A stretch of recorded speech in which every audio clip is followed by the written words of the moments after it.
a historic day for UCF football. I mean, a lot of news has happened the last couple weeks, but signing day was upon us, and there's a couple surprises. I mean, the fact that Gus Malzahn and company pretty much kept their entire recruiting class intact is an impressive feat after losing both coordinators this offseason.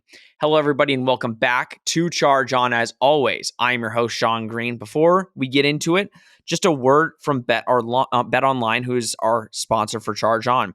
Guys, basketball is back, and Bet Online remains your number one source for all your sports betting needs this season. You'll always find the latest odds, team matchup info, player news, and game trends at Bet Online. And as your continued source for all sports wagering information, Bet Online features live betting, free contests, and giveaways all season long.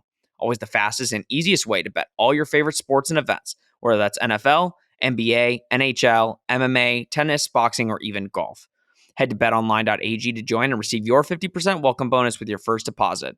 Make sure to use promo code BELIEVE to receive your rewards. That's BLEAV to receive your rewards. Bet Online, where the game starts.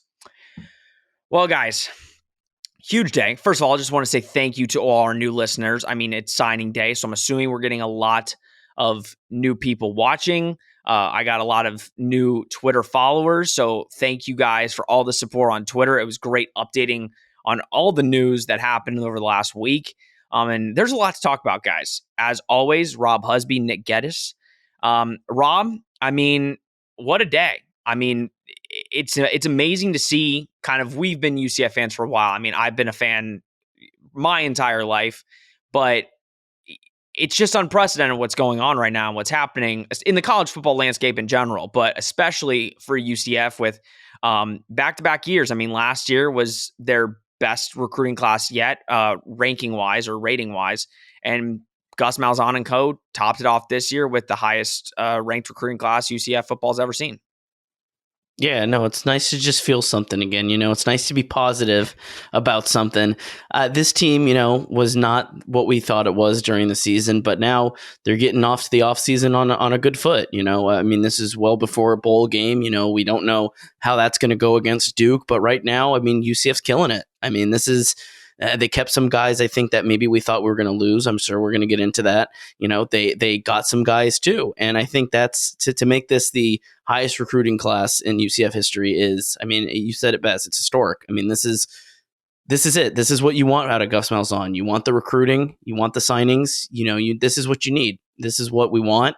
And going into a Power 5 conference now, this is exactly what the doctor ordered for UCF as they go into next season, because this is some of the guys that you're going to be hopefully seeing in the future and being, you know, making an impact on this team moving forward the next 2, 3, 4 years, while UCF is getting, you know, used to playing Big 12 football. Yeah, Nick, and listen, I think I want to ask you what the most surprising thing of today was out of any of the signings, and we're going to get into all the signings, but I mean, we knew going into it, right? This is the inaugural class that was going to be going into the Big 12. We knew that a lot of recruits that, listen, UCF just wouldn't get 2 years ago were saying, listen, I'll come to UCF, and John Walker's the big one, but what kind of surprised you of this early signing day, and what were your initial thoughts on the class? Yeah, I mean, if you're a UCF fan, I don't know how you could not be excited about the haul that you got today. I mean, it felt like Gus had like the whole boom thing that he does when he tweets that out. It felt like he had that saved in his drafts, and like it was just constant, just over and over and over. And, you know, you leave your phone for like a second, you come back and there's a boom. I mean, it just kept going on and on and on. And you just slowly started to see them rise a little bit, because I believe they were somewhere in the 50s. Like about 3 days ago, if I'm not mistaken. And then to end this day here, at the end of early signing day, 40. And as I mentioned, we were talking, you know, I think last time I was on, I said this is a middle of the road Big 12 team. And that's how we have to look at it right now. And right now they're ranked 7 out of the 14 that are there. But you take out Oklahoma and Texas, you're in the top 5. You're in the top 5, and there's really nothing that's in the way of them being close to like a Kansas State or like a Texas Tech. I mean, they're right there with them, and they only got 14 recruits.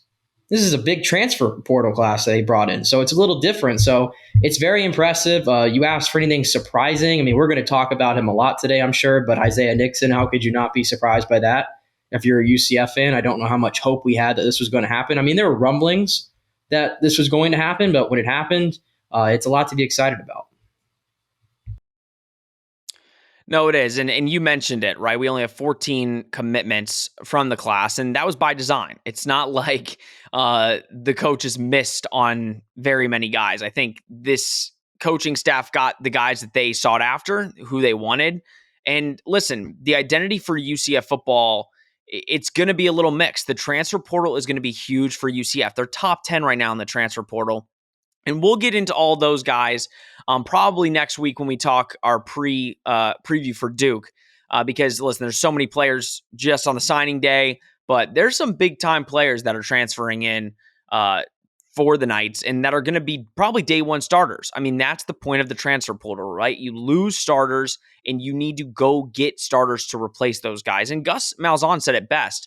A reporter asked about the value of getting a recruit on signing day and the transfer portal. What's better, right? What are coaches now rather doing? Would you rather get a guy that is proven in college or kind of get that guy in high school and build him up? And listen, Gus said a very logical answer and makes total sense. If you lose a starter, you need to replace that starter. You obviously don't want to rush your young guys into a position that they might not be ready for yet. You want to make sure they're ready for that moment. If you just lose a starter and just put a young guy in there, most likely they're going to go through some struggles. It's better. I think this season was a perfect example. You mix in the young guys when you have the opportunity to do so, get them those reps, and they're going to get that moment. I think Nakai Martinez, highly rated recruit. He saw the field a lot in his first year, but it's not like he was starting. He was mixed in, and that will create huge dividends, big dividends going into the Big 12 with having those game reps. But it's an impressive class, and we're going to get into it right now, guys. I mean, let's start with the big kahuna, the one that everybody's been talking about for months, the one that many teams try to pry away from UCF, thinking they would be able to be successful doing it, but they just weren't. John Walker. I mean, we talked about it last week on the last episode. We heard rumblings that he was going to stay, and he took his official visit to Florida. And I mean, Florida threw everything at him multiple times, and he still stuck with it. Kenny Martin was obviously his main recruiter. I was assuming, listen, you want to make sure you keep John Walker in the class. Maybe making Kenny Martin the DC was a smart move. They didn't, but Addison Williams is a great DC. He's going to do great things, and Kenny Martin staying on the staff. But UCF's highest rated commit ever, 6'4", 310. I think, guys, and I'll ask you both, I think he's going to play year one a lot. Obviously, the defensive tackle spot, UCF has some dogs, Lee Hunter, Ricky Barber, but I think John Walker can basically play anywhere on that defensive line and will definitely play year one. His senior stats, he had 79 total tackles, 46 solo, 9 sacks. He's a beast. I mean, there's... Again, when we're talking about UCF's highest rated recruit in program history, Nick, I'll start with you. Kind of, number one, how impressive is it, and how does it show the growth of this program that a school like Florida, who many blue chip prospects in the state would probably jump at the opportunity to go to an SEC school like Florida, multiple times try to get him to go to them, and he stays confirmed to come to UCF. How big is it in that sense, and how big is it that UCF is getting recruits like this to say, listen, I'm going to come to UCF, stay home, and make history? Because that's ultimately what he wanted. He wanted to have this title as the highest rated recruit right now. And you're kind of hoping that this change to the Big 12, this move to the Big 12, that John Walker is going to be the first of many that are these heralded recruits to choose UCF. Because, listen, I mean, it's no secret to anybody. This is a tough state to recruit in. And you need a legit head coach, and I think UCF has that. And Gus Malzahn, clearly a really good recruiter as well, and a good staff that can recruit. And I mean, he talked about in that, I go back all the way to that first press conference that he wanted to put in. I mean, it was coach speak, but how can you argue with the results so far? We want to put a barrier around the best players in this area. And we all know the big programs are going to get the top of the top, but this is a legit top 100 player. There's no smoke and mirrors to this. This is a top 100 player right in your backyard that shows you over Florida. And that's the change here, is that the big three is the big three. Like Miami's got a third ranked recruiting class. Florida's in the top 10. Florida State's in the top 20. We know that. But there's a fourth option here. And it's not just a team that's playing in Conference USA or playing in the American anymore. This is a Power 5 team. And I'd argue the third best conference in college football right now. So, and again, we've been talking about this. There's a lot better places to go, or a lot worse places to go to than Orlando if you're a college player. And a guy like John Walker, who's grown up in the area, I'm sure he's done the whole thing with Orlando, Disney, Universal, the whole 9 yards. It's a great area to be in if you're a young player, and so it means a lot. And you're just kind of hoping that he's kind of that gateway to someone else. And I do agree with you. The talent jumps off the page, and you have to think that he's probably going to contribute right away. Yeah, I would find it. And I think one of the main reasons you would think that he does come here right away is, listen, he probably does want to get that playing time early. He said 3 years. I mean, he has NFL aspirations, and I'm sure I'd be very shocked if he does not go to the NFL with the just sheer talent he does have. Rob, Kenny Martin, I mean, he's been on the defensive staff. He's lived in Orlando. I think he's an Orlando native. He's been here forever. And I was nervous about losing Kenny Martin, and he was the clear-cut guy to recruit John Walker. I think it's maybe a two-part. Like, what does this say about Gus Malzahn? I think it shows a lot of respect amongst recruits, and we always knew that, right? We knew that recruits respected Gus and what he's done previously, what he's done at UCF so far. What does it say about Gus Malzahn to get a recruit like this to come to UCF? And I think, what does it say about Kenny Martin and just the entire staff in general to recruit some of these guys that they are recruiting?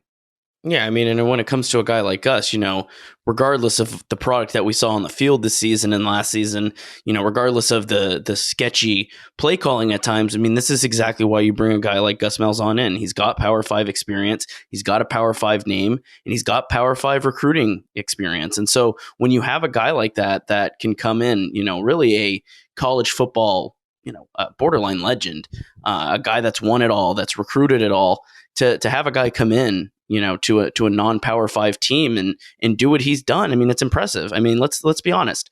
4 or 5 years ago, under Josh Heupel, it seems ages ago now that Heupel was here, but Josh Heupel couldn't recruit Florida. That was always the knock on him. He'd go to Hawaii and try to open a pipeline there. He'd go around the country. He couldn't get the transfers that Gus has gotten. But look at what Gus has done. I mean, Gus has really, almost has started a movement with this hometown hero stuff. I mean, we're talking right before the show how now Orlando, we're starting to see UCF billboards pop up saying hometown hero, hometown hero. I mean, that's almost becoming like a movement where they're saying, hey, there is a reason to stay in Orlando. There's a reason not to go down to South Florida and play for Miami. There's a reason not to go up to Tallahassee or Gainesville. You can stay right here in Orlando and you can be part of a Power 5 team and really stay local to where your family is. And I think that enough can't be said about what Kenny Martin and Gus Malzahn have done, heading this team. I mean, we really thought that Kenny Martin, I thought, was going to take the defensive coordinator spot, but still having him on the staff is invaluable because he can recruit a guy like John Walker. And getting, again, 3-4 years ago, John Walker's leaving to go to Florida. He's not staying to play in the AAC. He's not committing to this team. And if he does commit to this team, he's probably not signing. He probably gets flipped. So yeah, now UCF is able to compete with the big boys. They are able to keep their recruits local. And let's be honest, outside of Texas and South Florida, Central Florida is one of the hottest hotbeds of college football recruits in the nation. So keeping guys local here is invaluable for UCF, and enough can't be said of the job that both Gus Malzahn and Kenny Martin have done for not only defensive recruits, but transfers and offensive recruits as well. Listen, go look at any top roster in college football, and I'm sure there's somebody from Orlando or a surrounding area of Orlando on their roster. I mean, Christian Leary was on Alabama. Like, it just shows you the area has talent, and Gus is really centered in to the Orlando area. And yeah, I agree. The hometown hero thing it's amazing, and guys are really buying in. And that's, I think, all the reasons we just talked about are the reason that John Walker is staying committed to UCF. Guys, let's go to UCF's first commit. And listen, we're giving Florida fans a little bit of a break before we go into Isaiah Nixon, because I know this podcast just hurts Florida fans' feelings a little bit with all the excuses they made the last couple weeks about reasons they're losing these guys. UCF's first commit, Caven Call. Listen, I mean, I remember Christmas last year, guys. This was a year ago when this kid committed. Apopka, Florida, obviously was teammates with Nakai Martinez. I think that definitely helped the recruitment, but there wasn't much recruiting. I mean, they were obviously recruiting in 2021 to start the class, but he committed all the way back in Christmas. He was heavily recruited around the nation. Florida State, Tennessee, Cincy, Georgia, Arkansas, Penn State, Mississippi State. Like, so everybody in the country really offered this kid. He wanted to set the standard going into the Big 12. He wanted to be the first commit to build the class. He expects to play multiple ways: edge, defensive end, outside linebacker. Basically the buck position for UCF, which is kind of the position they created. And he's a 3-star 88 on 247. I know on Rivals, I believe he's a 4-star, but he is an edge out of Apopka, Florida. Nick, I'll ask you about Caven. I mean, in college football nowadays, I think it is basically non-existent for a kid to commit and sign a year later. That is very rare in college football. In the transfer portal age, in the commitment age, the fact that Caven has been committed since Christmas of last year, what does that say about the program? Number one, that you got a kid that bought in so early on and stuck with it. And regardless of who was recruited, I mean, Isaiah Nixon plays a similar position to him. They could play very similar positions. Didn't waver. I mean, stuck with it, recruited the heck out of players to come to UCF. What does that say about him as a player, basically, and how he's performed? And what does that say about UCF as a whole? I know we're going to just, congratulate UCF all over on this podcast, but I think it does say a lot about the school and about the program. Yeah, clearly he believes in what they're building here enough to stay. And another kid that, close enough to local, being in Apopka. I mean, close enough, right? And it goes back to what Gus had said. So it is a big deal. I mean, you talked about in this day and age, it's very rare that a player commits so far in advance and actually sticks with it. I mean, let's go back to last year. The most famous example, that Travis Hunter was committed to Florida State for a year and a half. And what did he do on early signing day last year? He completely flipped and went to Jackson State. I mean, it just shows you right there, even number one player in the country. It's just hard to keep these guys with all the money going everywhere and just everything going on. I mean, the offers, this guy was offered by some really big time programs like Florida State and Tennessee and Georgia. I mean, a who's who of college football. And he chose to stay home and go to UCF. And, I like the fit. There's a lot of versatility there. We'll see what position he ends up playing. But it definitely, I think he kind of set the tone here. And maybe he even, a lot of coaches say your best recruiters are the recruits you have that are committed and the players that you have. And so what role did he play in getting guys to stay here, to come here as well, especially when Travis Williams goes out the door and you need who you have to kind of rally around and keep the band together, I guess, if you will. And I'm sure he was a big part of that. So it's a huge deal.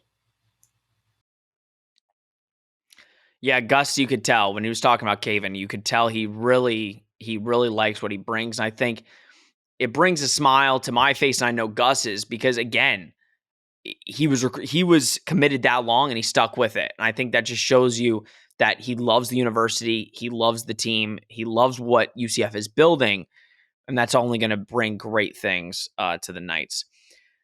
Moving on to Isaiah Nixon. And I'm going to have you both talk on this because this, I caught wind of it, and I think a lot of people did a day or two ago.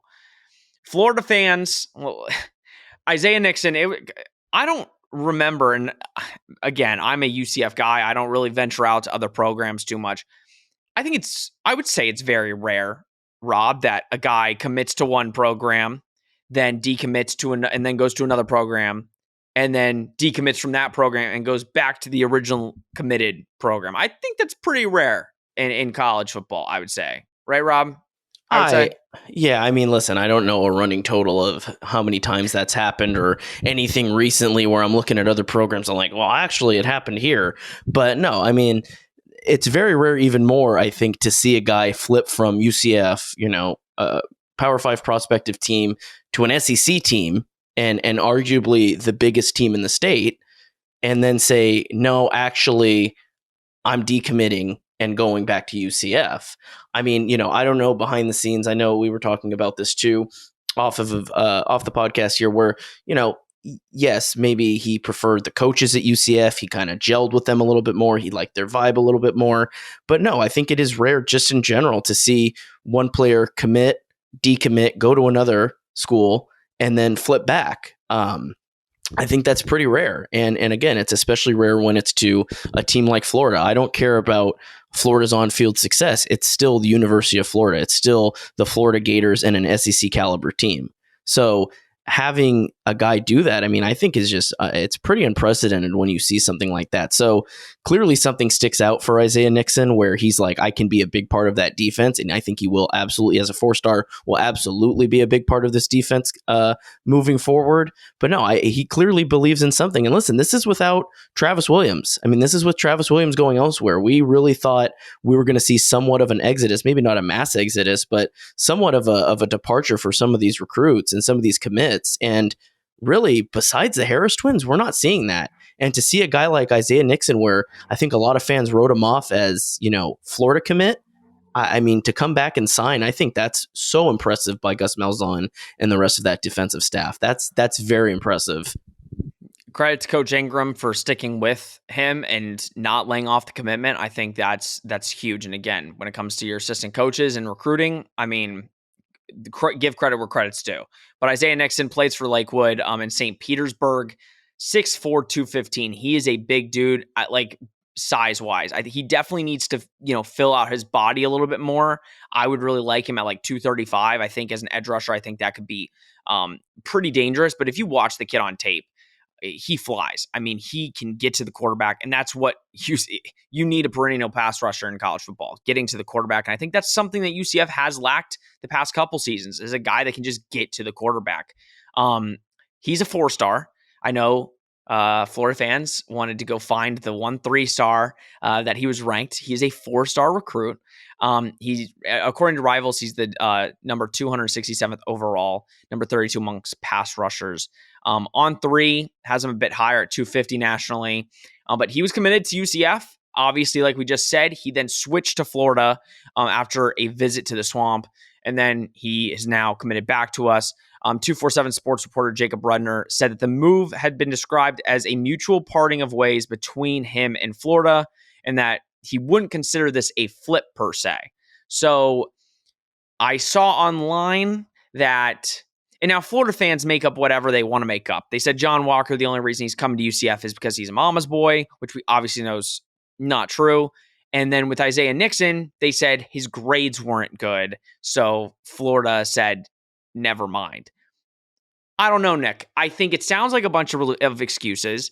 If I had to guess, Isaiah Nixon probably still wanted to take visits, still wanted to go visit other places. And Florida coaches probably felt some type of way, because when you commit to Florida, you are at the holy grail. You shouldn't have to take other visits. And I'm assuming UCF staff just was as great as they were always. And he probably said, I feel more at home at UCF than Florida. I'm sure there's an element of truth in all these rumors and all this scuttlebutt that's going on. But let me tell you, and this is from the horse's mouth, Isaiah Nixon. This is what he told Hayes Fawcett of On 3 today when he flipped. And I quote, "I had a way better relationship with the coaches at UCF than I did at Florida." There you go. There you go. There's your answer. There's no need to spin. There's no need to get into Twitter wars with the team in Gainesville, the fan base in Gainesville. And don't be so insecure. You have a top 10 recruiting class. You'll be fine. Nobody this is all. They miss out on 3 players, and they all come here. And I just Florida fans go into a frenzy. In general, and I don't want to go on a tangent here. Why do we don't need to have Twitter wars with every fan base. We don't. And I know some of it's from the UF side as well. Okay, I'm not absolving them, but most of it. Yeah, a lot of it is. And this is just for in general. We don't need to have Twitter wars over recruits. All right. He just told you what went on there. He had a better relationship with the UCF coaches than he did the UF coaches. End of story. and he's a UCF Knight. As far as I'm concerned, that's all that matters. And I think he's going to be a real good one. I mean, I think, again, like I said, I think if he can, fill out his body a little bit more, I think he's going to be dangerous. I think he's got the speed. And I think you could see him. I think you're definitely going to see him in a couple games this upcoming season. Again, I think some of the things that Florida fans were saying online, it just is, they said that he was just not that good of a player. His pass rush really? is Let's too small. be honest. How many of these fans have actually turned on the tape and watched? Probably not many of them. How many? I mean, are they making trips out to actually turn on the tape? Were they making trips out to Lakewood High School in St. Pete to go see him play? Were they making that trip down 75? No, they turned on the 247 clips. Yeah, were they looking at Huddle? I mean, what was going on here? You don't. When I watch the tape, nobody knows what these players are going to turn out to be. Nobody knows. Just because he went to UCF, he's not a good player. That's it's Twitter posturing at its finest. Let's he's a UCF Knight. End of story. Yeah. Hey, maybe Florida just needs to realize that they can't woo a bunch of players anymore by like decorating like Motel 6 Gainesville rooms in like Florida posters and stuff, because that's what it seems to do with all their like big recruits. Like even John Walker, they like just lay out these posters and all this stuff in like a Motel 6 room, and it's like maybe that's not attractive. Maybe we need to get away from that instead of like dissing on the kids when they decommit and go somewhere else. Yeah, I mean, listen, I'm not going to get into Florida's recruiting tactics and whatever I think it's very well documented by many people, the situation in college football nowadays with what people are doing. But last note on Isaiah, and again, big picture speaking here, and this involves John Walker as well. End of story that UCF just signed 2 of their top 5 all-time signees in one class. So if you're looking for a big picture, how far the program has come, that they're clearly on the come up here, there you go. This is 2 of the top 5 signees they've ever had.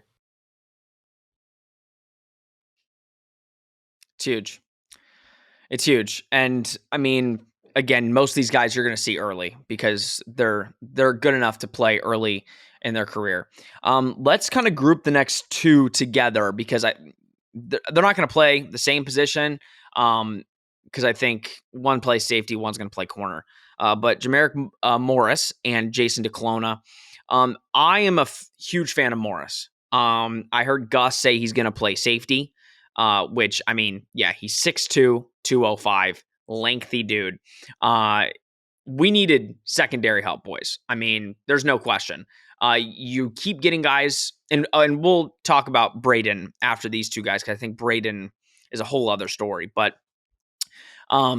Morris was in JUCO, Hutchinson Community College, and I mean, he's big. If you, I turned on the tape last night and I'm watching him and I'm like, okay, this is kind of what we need.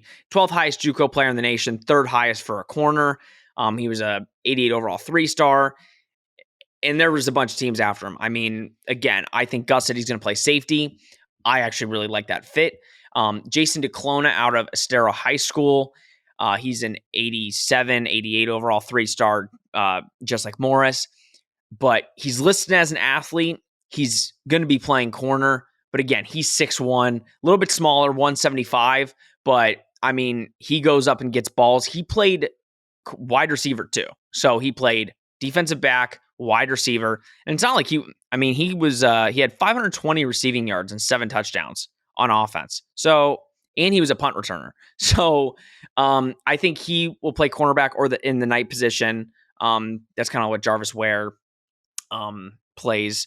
And also, but yeah, he'll play those positions. Rob, I'll go to you.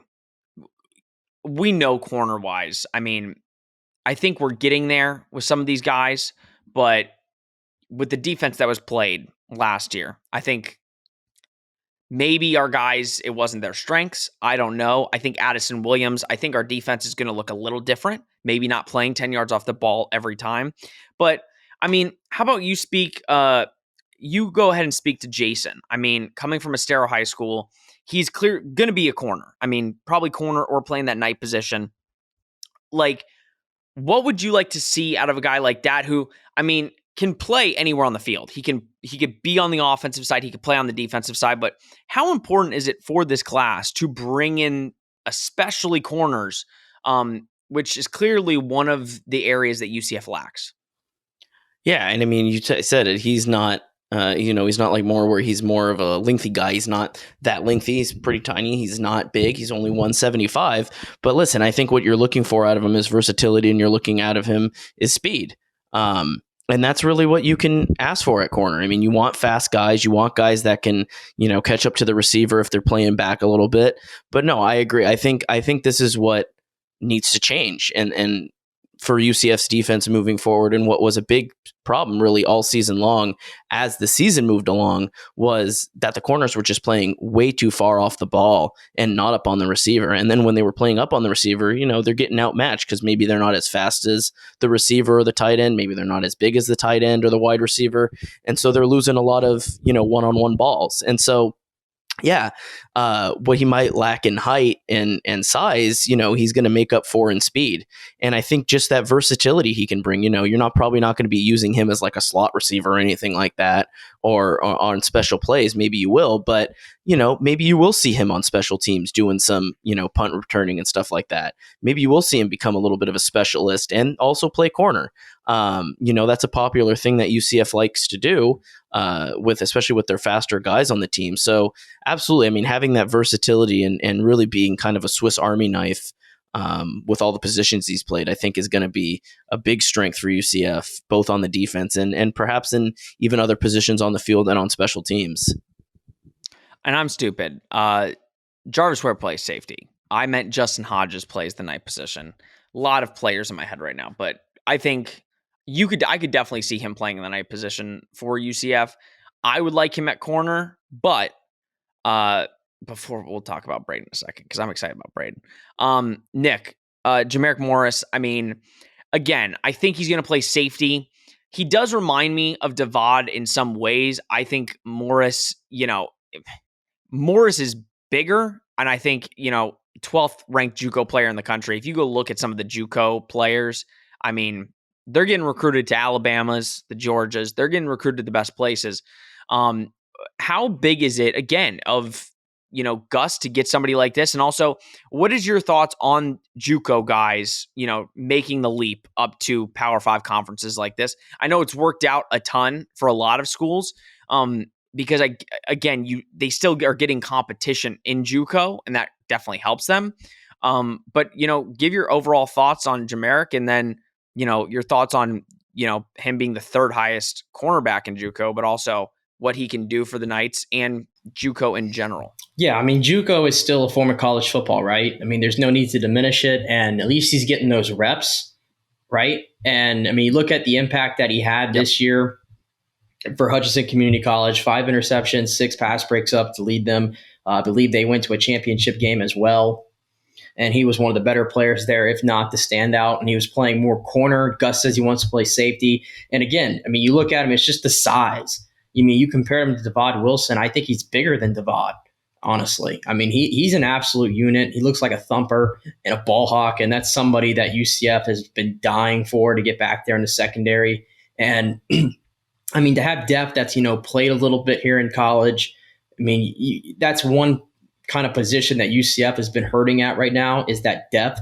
And when you start to play better teams like UCF's going to have on its schedule and injuries happen, you need that depth. And I think he's going to provide that. So I am kind of like curious about this, dipping into the JUCO ranks, because I think he's the only JUCO player that UCF has brought in this class. I can't recall another one coming in recently as well. So, I mean, no. Talent's everywhere. You just got to find it. So I think it's worth taking a shot at. And clearly, I mean, the guy had 21 offers from other schools. So very sought after. And I think he'll be a good addition to UCF.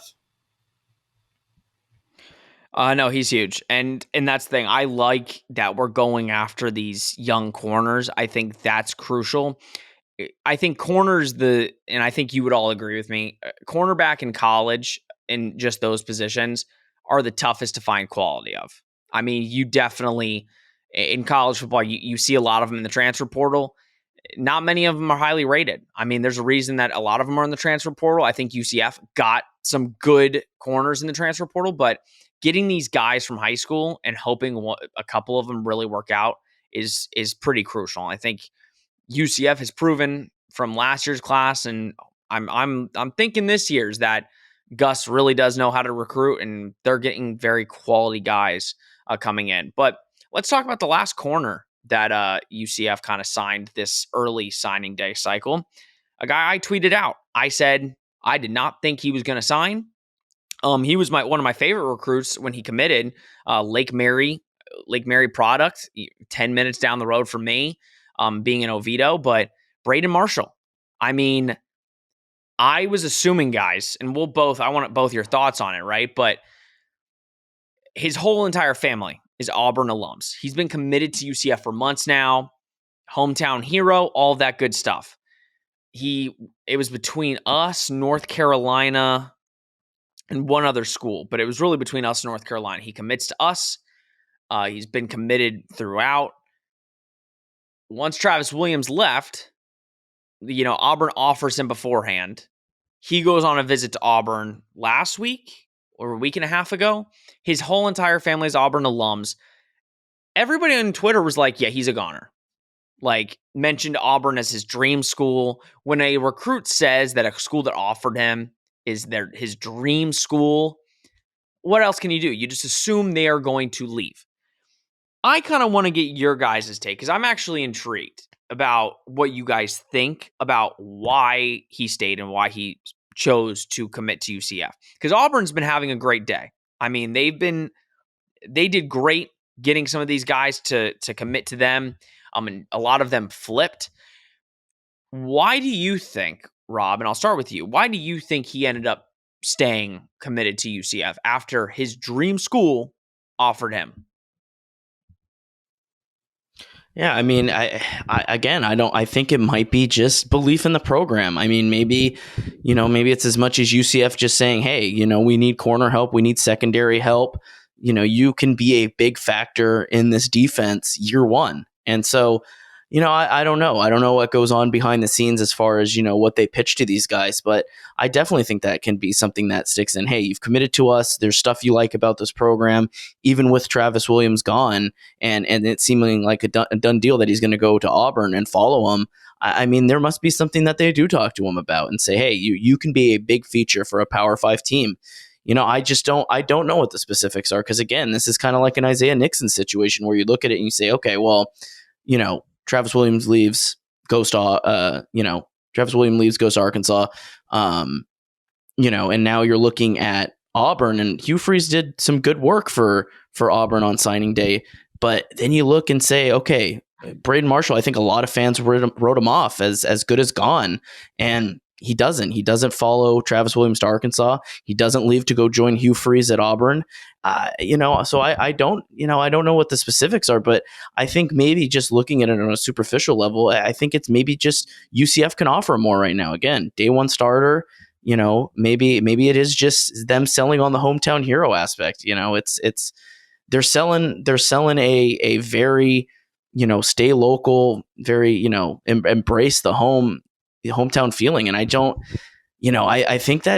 think it speaks to a lot of recruits. I think they dig it. I think they get UCF. I think UCF is just really good at speaking to a lot of these younger guys because they think the program's young too. And it has this, even with Gus, like Gus has embraced some of the, younger kind of memes that kind of follow this team around on Twitter and social media. He kind of embraces it. So I think it's just the general vibe that this team and program has. It's very relaxed, very, not hard-nosed SEC. I think that can speak to a lot of guys, and maybe that's what it is. Maybe that's not what it is, but I think UCF does has a lot to offer, and I think you're seeing it with Nixon and Braden Marshall that UCF does have a lot to offer going into the Power 5.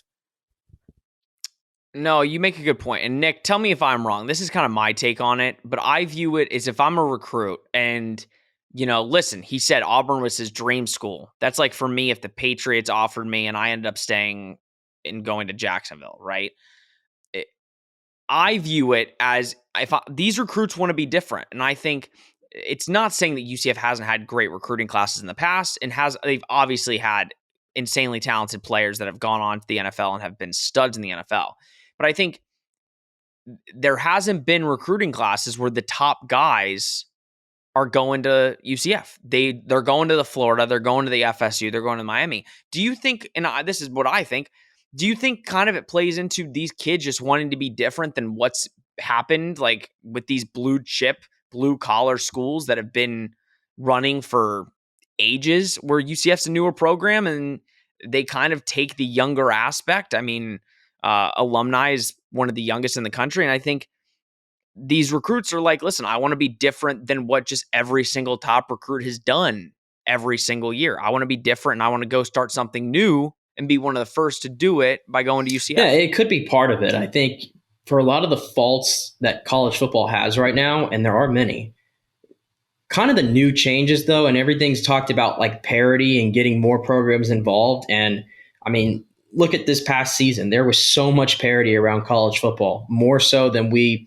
have seen in a long, long time. And I think you're seeing that in recruiting as well. We're seeing a lot more programs get these kind of blue chip players. So it could be part of it. I mean, being a local kid, it has to be cool when you're just driving around town like he was, and he's at a stoplight, I think, and wow, there I am on a billboard in my hometown. I mean, it's just genius marketing, and those are the things you got to do nowadays. You got to think out the box. You got to be creative, and I think that goes a lot to Gus's philosophy when he got here. And remember when the whole QR code, and we're going to embrace it.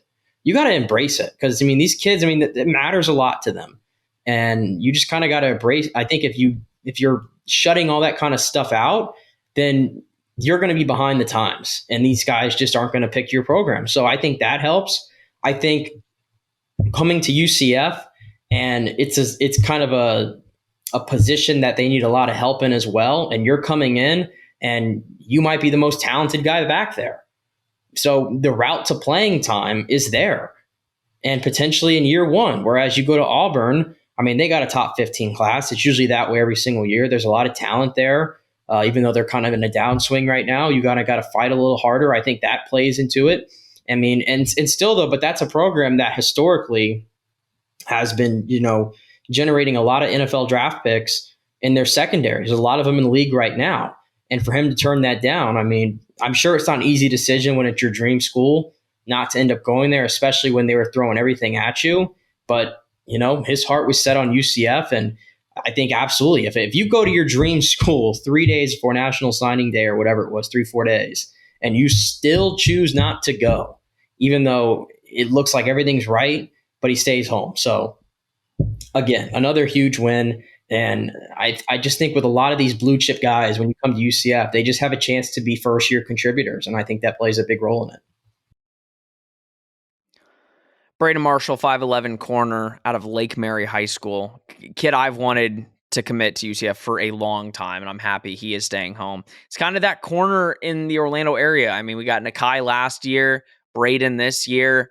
I mean, who knows? But I think it's opening up that pipeline for years to come where, listen, you can get your talent locally. They're going to stay, and you're going to be better because of it. And we'll see. But I think Nakai is going to be a big-time player for UCF. He showed insane flashes in his first year, and that's barely any playing time. So I'm excited for Braden to be a Knight.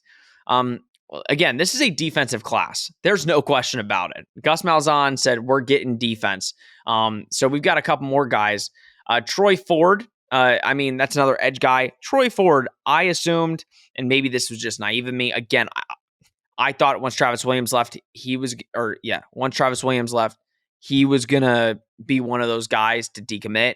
But he stuck with it. He had numerous SEC and ACC programs trying to go for him. Auburn and South Carolina, a lot of people said were likely the schools to kind of try and get him away from UCF. He committed in March.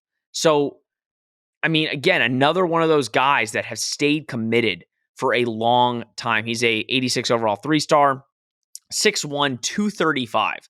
I guess they're supposed to most likely use him at inside linebacker, which I think would get fits. 235 inside linebacker. I mean, that's something that UCF needs. As we know, linebacker is a important position, and I think he could, he's at a good school in Georgia. I think it's Calvary Day. And I'm Calvary Day in Savannah, Georgia. Rob, Georgia specifically, I think in this class you see it. A couple guys, Gus still has those pipelines in Georgia. Gus loves to recruit in Georgia, and he gets his Florida boys. Don't get me wrong. He gets a lot of hometown kids, a lot of kids in Florida. But to get a guy that's on Calvary Day is one of the best schools in Georgia. To get Troy Ford, who's a starter there, plays a lot, makes impact there, and you still keep that pipeline in Georgia open. Like, just talk about Troy Ford and what you like about him, but also, keeping that pipeline to Georgia open and kind of why it's good, him being at Auburn, helping keep those kids and knowing who he is and recruiting there. Yeah, I mean, having a pipeline to Georgia, I think there's some really good prospects that come out of Georgia. There's some really good players that come out of there. And I think, being the next state over from Florida, I think having, these local states, having their recruits open and stuff like that, where you can bring guys down to Florida, I think is absolutely invaluable. So opening as many pipelines as you can, especially, not just hometown Florida, but also hometown, in your immediate area of states, Alabama, Georgia, any of those kind of areas that you can keep open, where there's still good prospects that come and good recruits that come out of that state. I think what you like most about Troy Ford here, though, is looking at a guy at inside linebacker, if that's where they're going to play him. I mean, this guy's just a rock. I mean, the dude's massive. So, I mean, not the tallest guy, but 235. I mean, Jesus, that's a big boy right there. So having a guy like that, I mean, really UCF's biggest strength on defense this past season has been the front seven. So getting another guy at linebacker, especially losing Jeremiah Jean-Baptiste, I think having another option at inside linebacker is a really good thing for UCF, and getting a big guy like this that is really going to hold his own and not get tossed around, I think is very, very important for really what has been a strength of UCF's defense. Our final guy, Andrew Rump, Palmetto High School. He just committed a day ago. We're recording this obviously on early National Signing Day. He committed a day ago. A lot of these guys did. I mean, it was boom central the last couple days. But Andrew Rump, again, you get John Walker. You're adding a guy like Andrew Rump, 6'3 and a half, 265, technically 6'4 if you want to be technical. He had several Power 5 offers: Maryland, Kentucky, Miami, Iowa State, Indiana.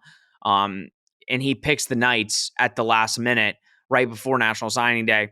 But again, you're getting guys at the last minute that are ranked, high-end 3-stars. Like, he's an 87, 88 overall 3-star.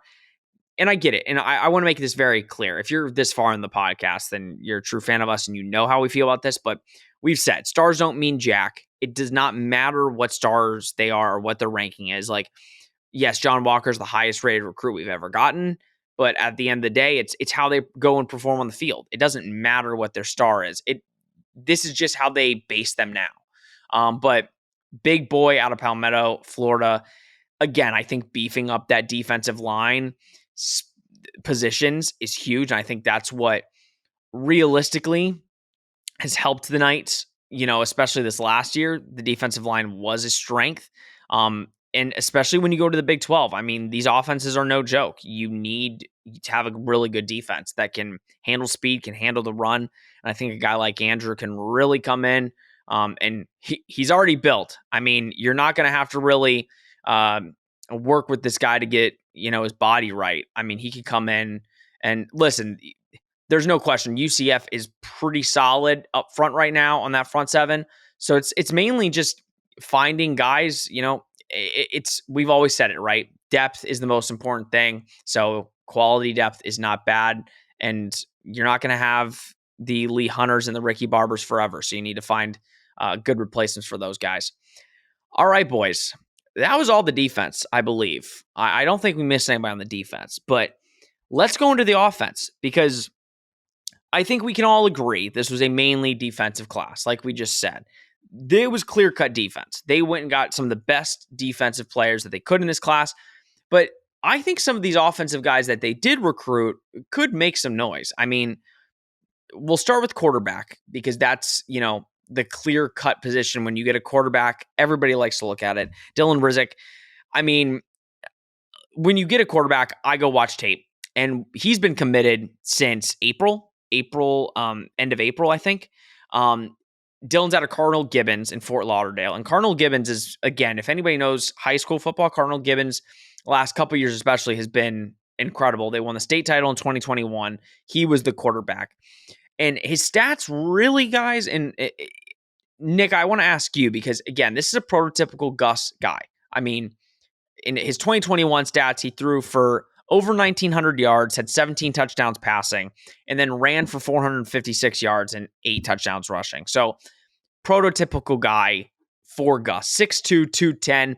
He's put on weight. I mean, he's put on 15 pounds since his junior year. So, he's garnering muscle. He knows, listen, I'm going to have to go to this UCF offense and truck some guys. But he had offers from Arkansas State, Indiana, Michigan State, UAB, USF, Northwestern, Kentucky, Toledo. List goes on. But some solid schools to have as a quarterback. 86 overall, 3-star. What is it? If you're listen, we all know the type of quarterbacks that Gus is going to go recruit.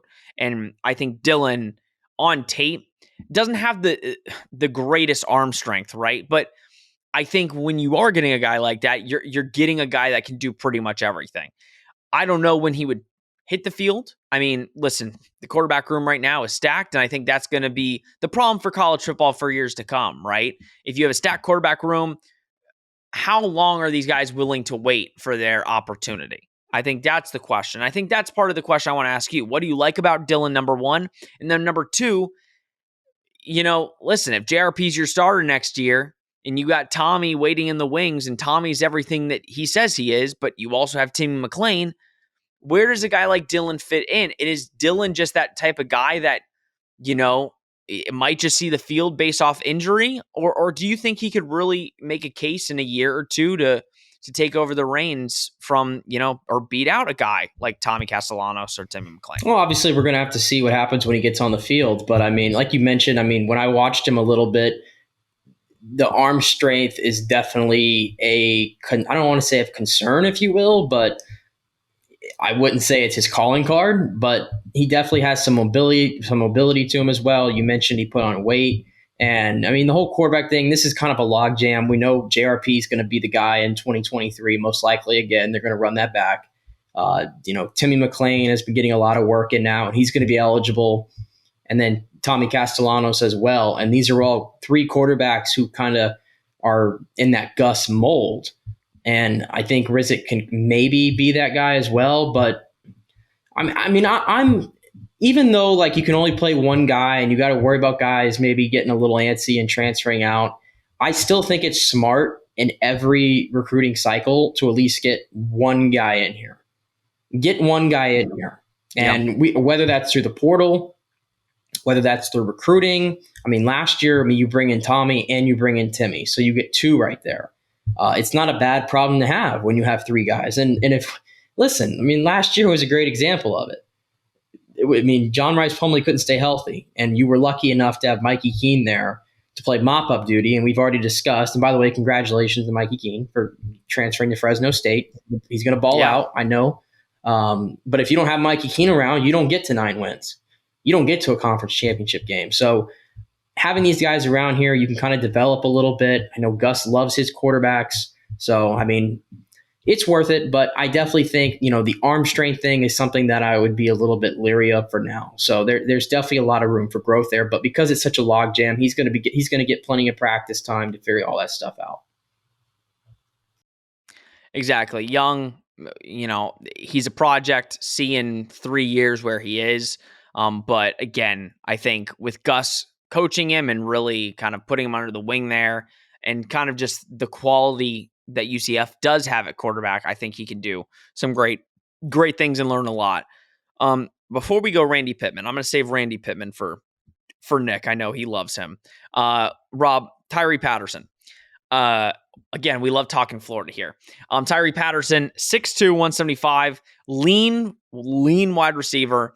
But on tape, he can run a route, man. He is a great route runner. Eustis, Florida. Listen, not that much talent in Eustis. I think the one knock that I would have is, listen, not too much talent down there, but when he showed, he balled out, and that's why Florida offered him. He committed to Florida. He committed to Florida, a while ago. But he's been crystal ball to UCF for some time.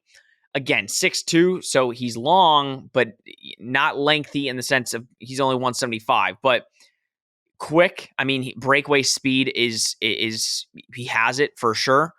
And again, we stole him from the swamp. Now, Florida fans, oh, he's our worst rated recruit. And I understand. Listen, that makes sense. I mean, they had a lot of receivers commit to Florida, which I'm sure did not help. And Tyree's like, listen, I need UCF showing love. But I think Florida fans, I think the thing is Tyree could come in and make huge impact and be a great receiver. And you might wish you kept him regardless of the stars, because the stars, again, don't mean anything. But what do you like out of Tyree? And again, do you think, I think he definitely needs to build up some muscle on him, but I think the breakaway speed that I've seen out of him and just the route running, what do you like out of his route running? And right now he's the only wide receiver commit for this class. So I give your thoughts on that and kind of how transfers affect that. Yeah, I mean, I think he's not the highest rated recruit, but no, I mean, I think that is his most valuable asset, is that he is a very good route runner. And one thing that, especially for UCF's offense, really since Frost and now Gus Malzahn, is this is a guy that absolutely fits into a Gus Malzahn offense. Quick, can run routes really well. So you're going to be looking for him in schemes and stuff like that fit those RPOs, those quick slant routes. That's a guy that absolutely can pick up some yardage. Yeah, not the biggest guy in the world, but he's quick. And I think when it comes to a Gus Malzahn offense, that's what you need, that quick footedness. So no, I mean, listen, this is your one recruit for the wide receiver class. But no, I think it's a good start, getting a nice speedy guy that needs to, maybe put up a little muscle and a little bit more weight. But, I don't know what exactly his role is going to be moving forward, but certainly it's a guy that can, factor into certain plays that Gus Malzahn and company, draw offensively, where you can get this guy in for some quick plays because he's got that speed and he's got that, skill at route running so well. And he can really pick up, holes real nicely. He can, run the routes that he needs to run. And so I think that's going to get him open. And that's important. That was a problem for UCF all season long, was guys not getting open, and forcing JRP really to either bail out and run or forcing a bad decision. So getting a guy that absolutely can run routes and, can find those holes, I think is going to be invaluable if they decide, to use him, pretty more than pretty sparingly. Shut down his senior season to focus on getting ready for whatever team he went to in college. So didn't play his entire senior year, but had a couple 100-yard games. I think he's impressive. Who knows when we'll see him? I mean, that's the one thing UCF does have, is a lot of depth at wide receiver. It's probably why they lost out on Caden Lee, I would assume, listen, UCF is very great at getting transfers in the transfer portal when it comes to the wide receiver position. They have, especially last year, gotten a cut like Xavier Townsend. A lot of people forget about him because he was a running back coming out, an athlete. He's a wide receiver. You got Quan Lee in the back. You got Amari Johnson. You've got receivers, right? So it's, when are we going to see him? I don't think we see him for a while. But again, if he sticks it out, I think he could be a player that could fit, just like you said, perfectly in the Gus Malzahn offense. All right, let's go to Nick's favorite guy, Randy Pittman. I love this guy. And I know we talked about him on a show earlier in the year because he is I think Gus just said, he is a football player. He does everything that you ask him to do. He can do literally anything on offense. He can play the fullback position, plays tight end. He can block. He goes up and gets balls. I mean, 6'2", 230. Big dude, 87 overall 3-star. Originally, he was committed to Florida State, and he was a need for UCF. Gus Malzahn said that he was the number one tight end on their board that they wanted. They get him. I mean, he moves like a running back. He can shake defenders. And last season, 704 yards and 6 touchdowns. I mean, very impressive in the sense of, I think we lost Nick, so we will get him back. And whenever he gets back, he will talk about Randy. But I think he can make an immediate impact soon, right, Rob? I mean, you have Alec Holler. He's coming back for another year. Kamori Gamble didn't really do anything when he was here. I think it was his lack of blocking kind of showed. And let's be real. I think the Alec Holler situation where he has great blocking ability. He can make the catches when he is asked to do that. He is a Swiss Army knife. I think that's what UCF was trying to go out and get. And listen, they had to go to Georgia to get it, Florida, excuse me, Lynn Haven. So again, another Florida kid. But I mean, this kid, I have a feeling you're going to see him sooner rather than later. I don't think you see him in 3 years. I think you see him sparingly this season, and I definitely think you see him next season because I don't think UCF's going to get transfer tight ends. I think they're staying with what they've got. They could potentially just to make sure they have depth. But what do you like out of Randy Pittman? Obviously, we'll get Nick back when he does. But what do you like out of Randy Pittman? Yeah, I mean, I think it's, again, we've talked about versatility a little bit. I think that's what you are looking for out of this guy. He's not your prototypical tight end. He's a guy, again, you talked a little bit about Alec Holler. Alec Holler's, bread and butter is he can make clutch catches, as we saw against USF, but he's also a great blocker.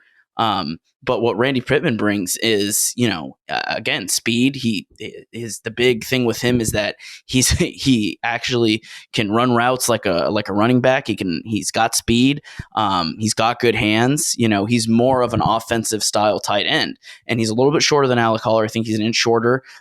Shorter than an average tight end that you would find in a lot of other places. But no, I mean, he almost plays. And again, I'm not trying to catch heat for this. I'm not saying he's anywhere close, but much more like a Kyle Pitts style tight end, where he's a little bit more like a wide receiver.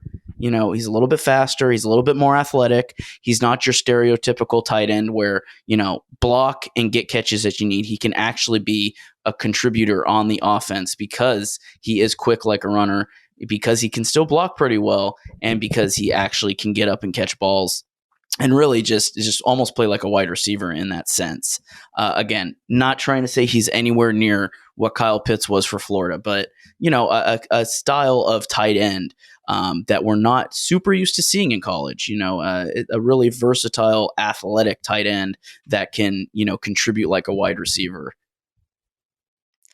Yeah, and it's intriguing to see because I think one of the negatives that I think we all agreed about the tight end position in this offense is they don't get utilized maybe how a lot of fans would like.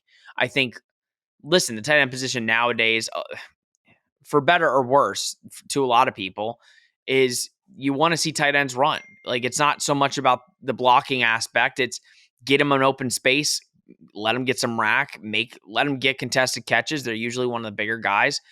Randy is a little bit shorter. I mean, 6'2". It's not like he's a 6'4", 6'5" tight end. But I mean, yeah, like you said, he can run. I mean, he's a quick guy, more like a receiver, but he's strong. I mean, 230, can block, can play that fullback position if needed. Which, I mean, extra blocking for our running backs is always appreciated in that situation. But yeah, I think you can see him play really early, and I'm really excited about him. He committed a couple months ago, and like I said, he was committed to Florida State. All right, we'll see if Nick ever comes back, but let's get into our offensive linemen, Jonathan Klein, Keon Cox.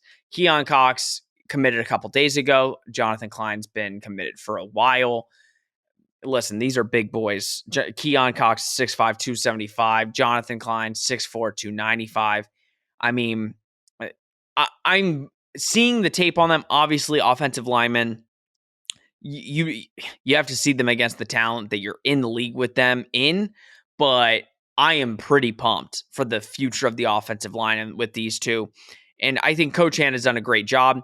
And listen, I think some UCF fans early on, he's not recruiting the 4 stars. He's not recruiting he's recruiting guys that he knows in his mind, he knows these guys are just straight dogs and that will never give up. And I think that's kind of what I want out of an offensive line, and that's what he's looking for. And not saying the top guys, obviously you'd love to get the 4 stars, 5 stars, right? But I think the guys that Coach Hand is recruiting, Rob, are really solid additions, and I do think they play, when their time is ready, I think they're going to be ready because Coach Hand's a great coach. But kind of give your take on the 2 offensive linemen that we signed in this class and what the future of the offensive line looks like. Yeah, I mean, this was, again, a position of need. I think, you look at the defense, secondary was a position of need. You flip to the offense, position of need very clearly last season, most of last season. You could probably count on a couple fingers how many really good games the offensive line had. This was a position of need. So getting more and more offensive linemen in for UCF and recruiting more is absolutely a necessity. Because JRP can't do what he does if you're planning on him being the starting quarterback again next season. He can't do what he does. He can't do the run. He can't prevent injury if he doesn't have guys blocking for him. And that's really what went wrong a lot in the early season against Louisville. Penalties were a problem. They were undisciplined. Later in the season, ECU, turnovers were a problem. Big part of that was the offensive line breaking down so much. So, I mean, getting these big guys, you look at Jonathan Klein. Jonathan Klein is a grown ass man. He is a unit. Like both of them are, and that's the thing. Like you just need these big guys on the offensive line that can block and aren't going to get broken down. When they face some pressure from the opposite defensive line. So no, I mean protecting the quarterback's a position need. You're getting Matt Lee back. You're getting Lokahi Paoli back.